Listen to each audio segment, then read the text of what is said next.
Hi friend, কেমন আছো তোমরা? আশা করি ভালো আছো। আমিও খুব ভালো আছি। আজ আমি তোমাদের সাথে শেয়ার করব আটা দিয়ে তৈরি একদম নরম তুলতুলে গোলাপ জামুনের রেসিপি। এই রেসিপিটা তৈরি করা ভীষণই সহজ। আমরা সবাই কিন্তু বাড়িতে রুটি খেয়ে থাকি, আর সেই আটা দিয়ে যদি গোলাপ জামুন তৈরি করে নেওয়া হয় তাহলে আর দোকান থেকে টাকা খরচা করে গোলাপ জামুন কিনে খেতে হবে না। এইভাবে বাড়িতে একবার তৈরি করে দেখো, আশা করি তোমাদের কাছে ভীষণই ভালো লাগবে। তো চলো তোমাদের সাথে এই রেসিপিটা শেয়ার করে নিই। গোলাপ জামুন তৈরি করার জন্য আমি এখানে নিয়ে নিচ্ছি 1 কাপ আটা। ওই কাপ মেপেই নিয়ে নেব 1 কাপ গুঁড়ো দুধ। তোমরা চাইলে শুধু আটা দিয়েও তৈরি করে নিতে পারো, তবে গুঁড়ো দুধ দিলে খেতে বেশি ভালো লাগবে। আর দিয়ে দেব 1 চিমটি মতো বেকিং সোডা। এরপর দিয়ে দেব 1 চামচ ঘি। আমি সব উপকরণ ঘিয়ের সাথে ভালো করে হাত দিয়ে চেপে চেপে মিশিয়ে নেব।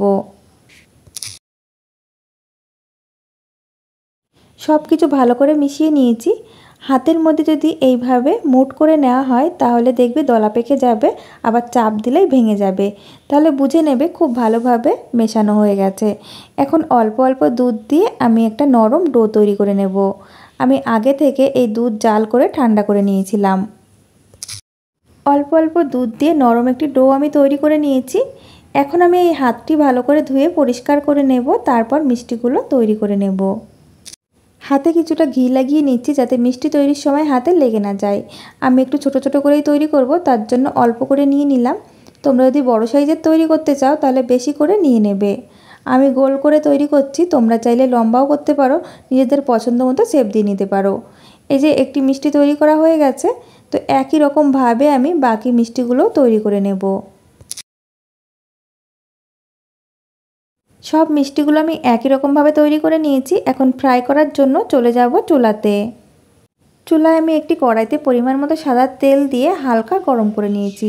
খুব বেশি গরম তেলের মধ্যে দেওয়া যাবে না, তাহলে মিষ্টিগুলো ওপর থেকে পুড়ে যাবে আর ভেতরটা কাঁচা থাকবে। তাই উষ্ণ গরম তেলের মধ্যেই দিতে হবে। সবগুলো একবারে ধরবে না, তাই আমি দুবারে ভেজে নেব। মিডিয়াম টু লো ফ্লেমের মাঝামাঝি রেখে আমি এই মিষ্টিগুলো কিছুক্ষণ হতে দেব। কিছুক্ষণের মধ্যেই দেখো মিষ্টিগুলো কতটা ফুলে গেছে আর তেল থেকে ভেসে উঠেছে। এই সময় উল্টে পাল্টে আমি একটু লালচে কালার করে ভেজে নেব, আর ফ্লেমটাকে মিডিয়াম টু হাই ফ্লেমের মাঝামাঝি রাখবো।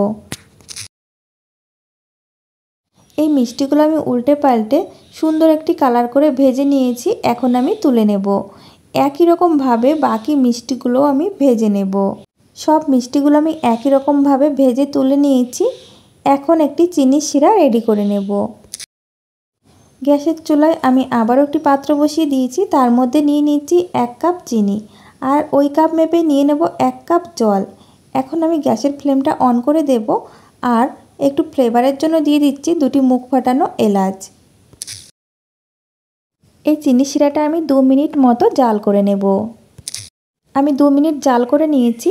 এর থেকে বেশি গাঢ় বা চিটচিটে করা যাবে না, তাহলে কিন্তু এই মিষ্টিগুলোর মধ্যে চিনি শিরা ঢুকবে না। এখন এই মিষ্টিগুলো দিয়ে দিলাম আর 1 মিনিট মতো ফুটিয়ে নেব।